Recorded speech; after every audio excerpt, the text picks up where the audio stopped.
O desejado de todas as nações. Capítulo 9. Dias de luta. Desde os mais tenros anos, a criança judia era rodeada das exigências dos rabinos. Rígidas regras se prescreviam para cada ato até as mais pequeninas minúcias da vida. Sob a direção dos mestres das sinagogas, os jovens eram instruídos nos inúmeros regulamentos que, como israelitas ortodoxos, se esperava que observassem. Jesus, porém, não se interessava nessas coisas. Desde a infância agia independentemente das leis dos rabinos. As escrituras do Velho Testamento eram seu constante estudo e as palavras "assim diz o Senhor" lhe estavam sempre nos lábios. À medida que as condições do povo começaram a ser patentes a seu espírito, viu que as exigências da sociedade e as de Deus se achavam em constante conflito. Os homens se estavam afastando da palavra de Deus e exaltando teorias de sua própria invenção. Observavam ritos tradicionais que nenhuma virtude possuíam. Seu culto era simples rotina de cerimônias. As sagradas verdades que se destinavam a ensinar achavam-se ocultas aos adoradores. Via Jesus que, em seus serviços destituídos de fé, não encontravam paz. Não conheciam a liberdade de espírito que lhes adviria de servir a Deus em verdade. Jesus viera para ensinar a significação do culto de Deus e não podia sancionar a mistura de exigências humanas com os divinos preceitos. Não atacava os preceitos ou práticas dos doutos mestres, mas, quando o reprovavam por seus próprios hábitos simples, apresentava a palavra de Deus em justificação de sua conduta. Por todos os meios brandos e submissos, procurava Jesus agradar àqueles com quem estava em contato. Por ser tão amável, nunca estorvando a ninguém, os escribas e anciãos julgavam que seria facilmente influenciado por seus ensinos. Insistiam com ele para que aceitasse as máximas e tradições que haviam sido transmitidas dos antigos rabis, mas Jesus pedia para as mesmas a autorização da Santa Escritura. Estava pronto a ouvir toda a palavra que sai da boca de Deus. Não podia, entretanto, obedecer às invenções dos homens. Parecia conhecer as Escrituras de princípio a fim e apresentava-as em sua verdadeira significação. Os rabis envergonhavam-se de ser ensinados por uma criança. Pretendiam ser seu ofício explicar as Escrituras e a ele competia aceitar-lhes as interpretações. Indignavam-se de que se pusesse em oposição à palavra deles.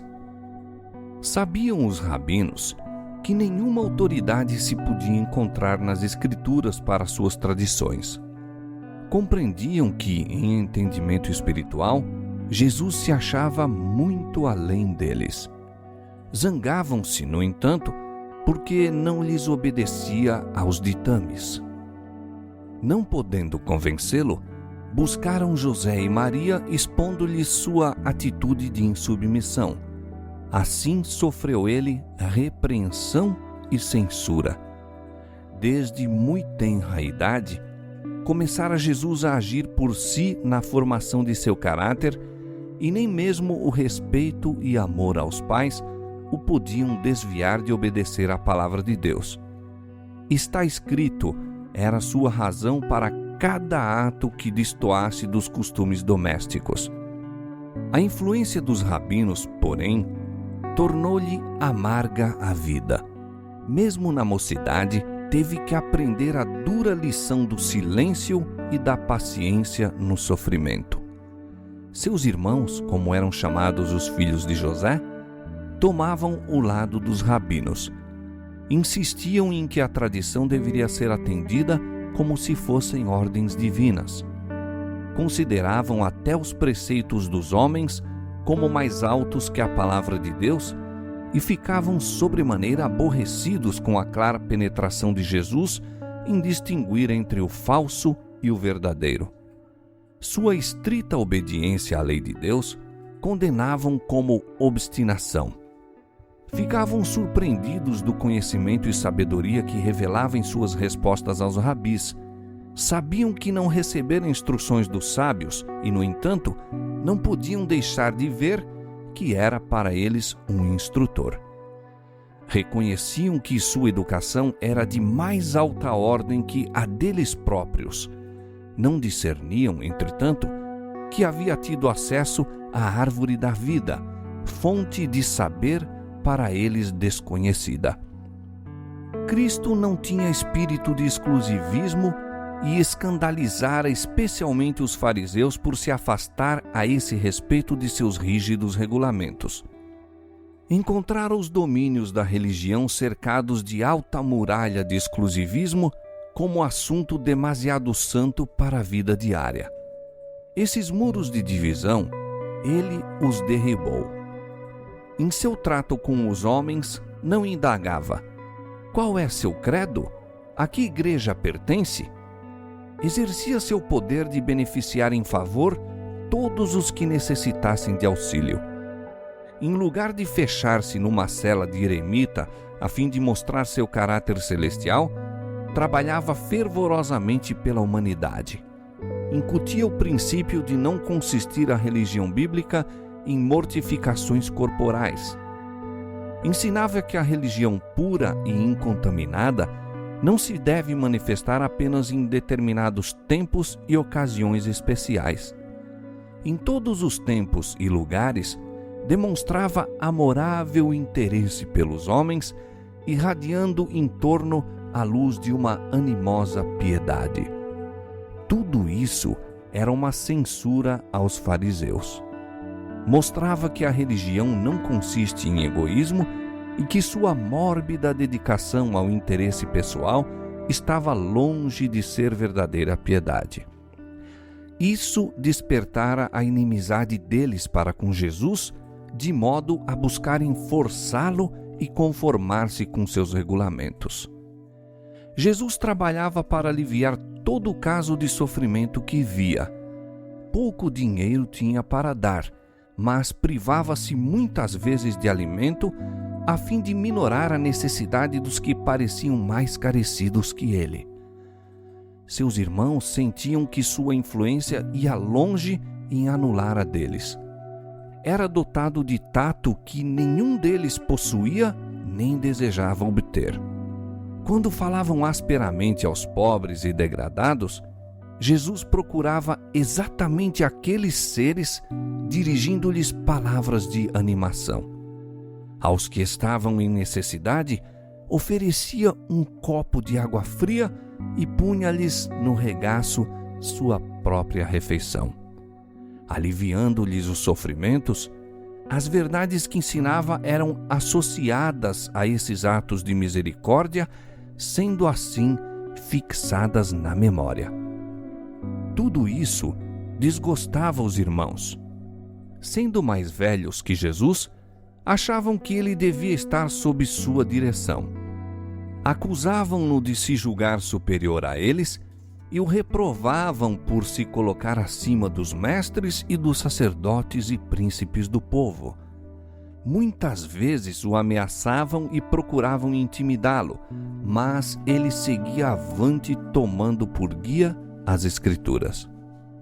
Jesus amava seus irmãos e os tratava com incansável bondade, mas eles tinham-lhe ciúmes, manifestando a mais decidida incredulidade e desdém. Não lhe podiam entender o procedimento. Grandes eram as contradições que se manifestavam em Jesus. Filho de Deus, era, no entanto, impotente criança. Criador dos mundos, a terra era possessão sua e, todavia, cada passo de sua existência foi assinalado pela pobreza. Possuía dignidade e individualidade inteiramente isentas de orgulho terreno ou presunção. Não lutava por grandeza mundana e achava-se contente até na mais humilde posição. Isso irritava os irmãos. Não podiam explicar sua constante serenidade sob provação e privações. Não sabiam que, por amor a nós, se tornara pobre para que, pela sua pobreza, enriquecêssemos. 2 Coríntios 8, 9. Não compreendiam melhor o mistério de sua missão do que os amigos de José entendiam sua humilhação e sofrimentos. Jesus era mal compreendido dos irmãos em virtude de não se assemelhar a eles. Sua norma não era a deles. Olhando aos homens, via-os afastados de Deus sem o poder divino em sua vida. As formas de religião que observavam não lhes podiam transformar o caráter. Dizimavam a hortelã, o endro e o cominho, mas omitiam o mais importante da lei, o juízo, a misericórdia e a fé. Mateus 23, 23. O exemplo de Jesus era-lhes contínua irritação.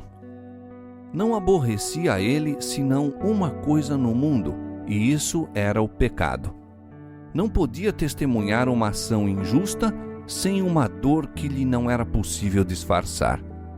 Entre os formalistas, cuja aparência de santidade ocultava o amor do pecado, e um caráter em que o zelo da glória de Deus constituía a suprema preocupação, era flagrante o contraste.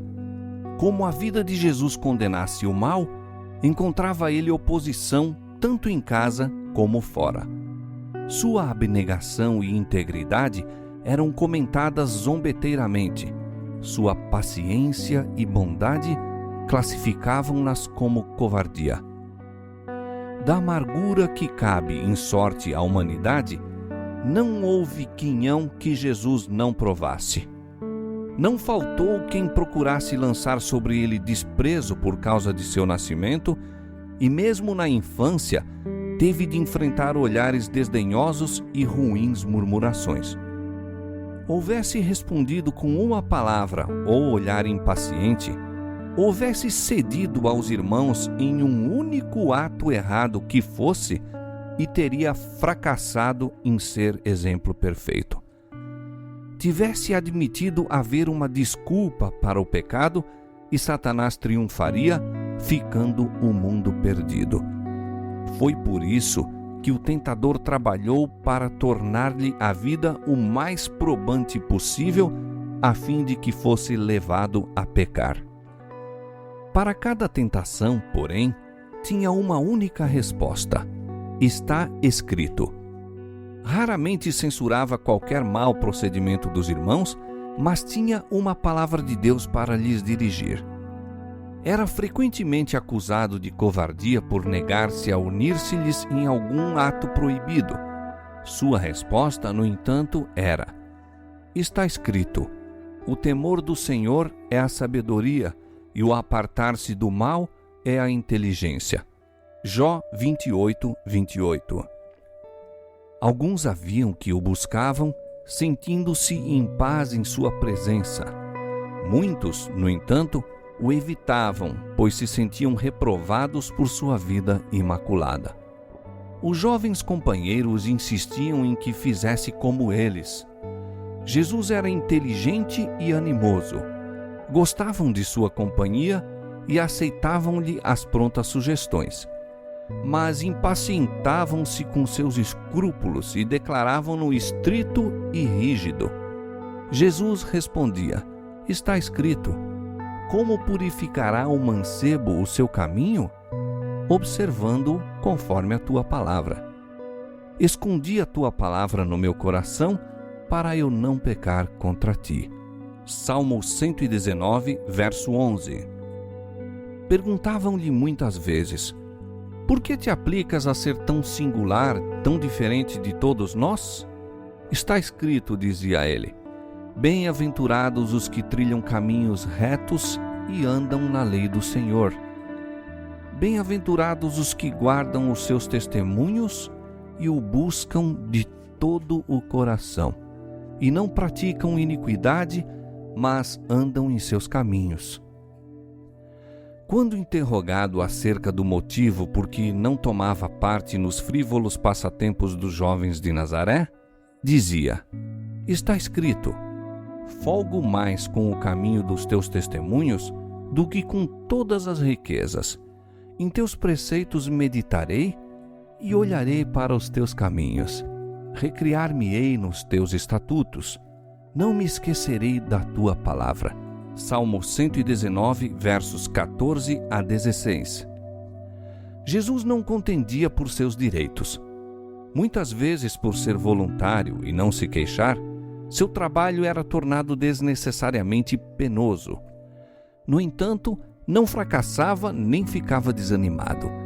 Vivia acima dessas dificuldades como a luz da face de Deus. Não se vingava quando rudemente tratado, mas sofria com paciência o insulto. Repetidamente lhe era perguntado: por que te submetes a tão maligno tratamento até de teus irmãos?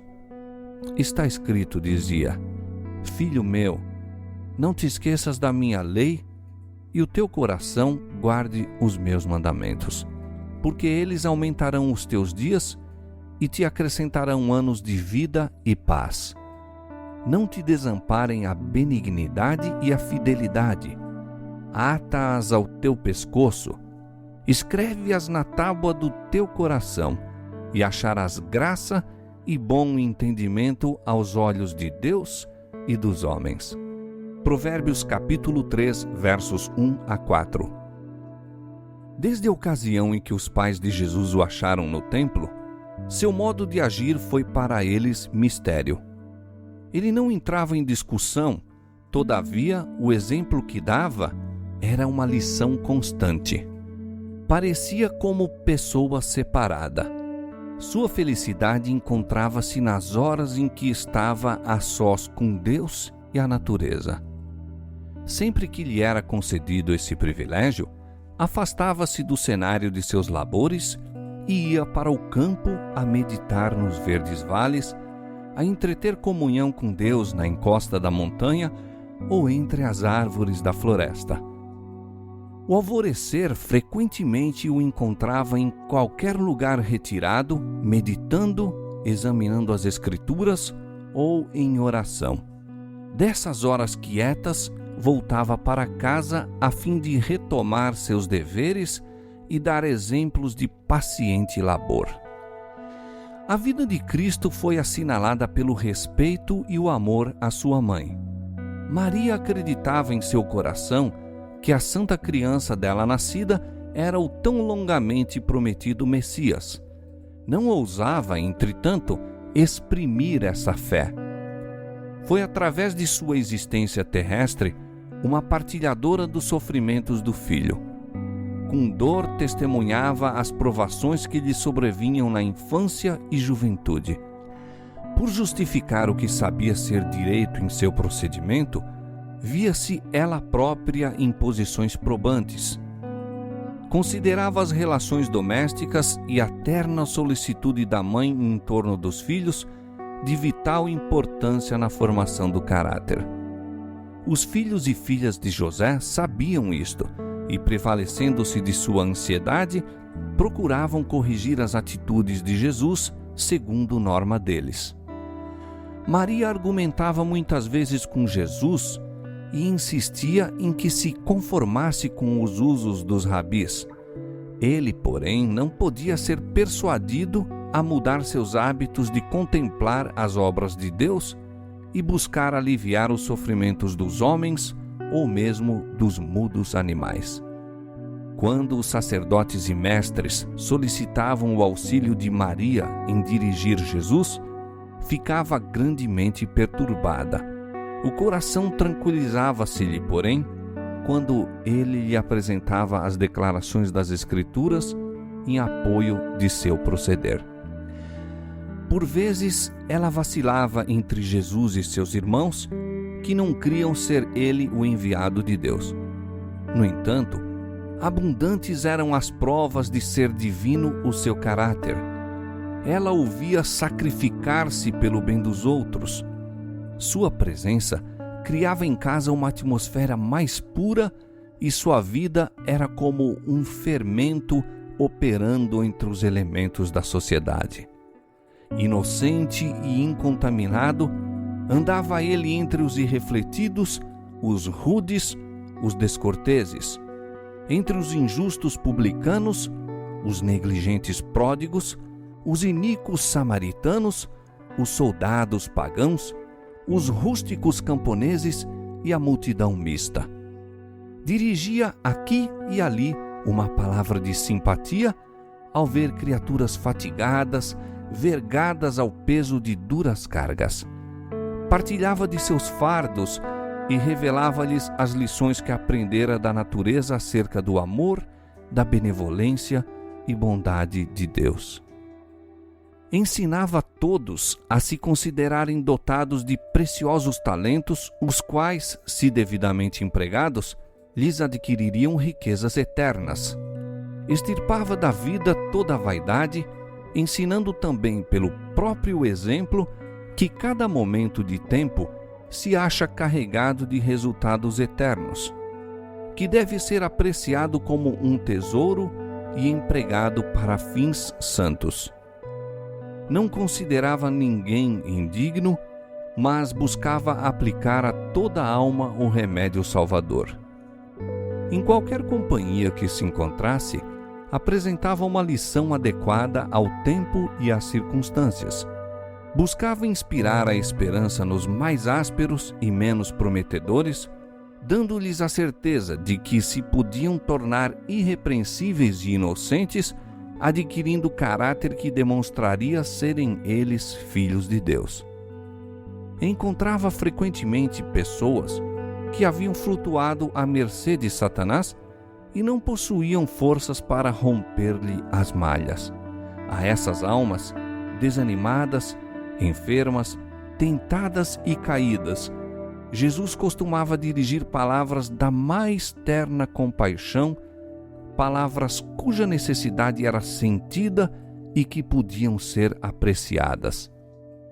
Outros deparava ele que se achavam empenhados em renhida luta contra o adversário das almas. A esses animava a perseverar, assegurando-lhes que haviam de vencer, pois tinham a seu lado anjos de Deus que lhes dariam a vitória. Aqueles a quem assim ajudava convenciam-se de que havia alguém em quem podia confiar plenamente. Ele não trairia os segredos que lhe desafogassem nos compassivos ouvidos. Jesus era o médico do corpo da mesma maneira que o era da alma. Interessava-se em todos os aspectos de sofrimento que se lhe apresentavam e proporcionava alívio a todos, havendo em suas palavras o efeito de um bálsamo suavizador. Ninguém podia dizer que se houvesse operado um milagre, mas virtude, o poder curativo do amor, dele saía para os enfermos e aflitos. Assim, de maneira discreta, trabalhava pelo povo já desde a infância, e foi por isso que, ao começar seu ministério público, tantos havia que o escutavam alegremente.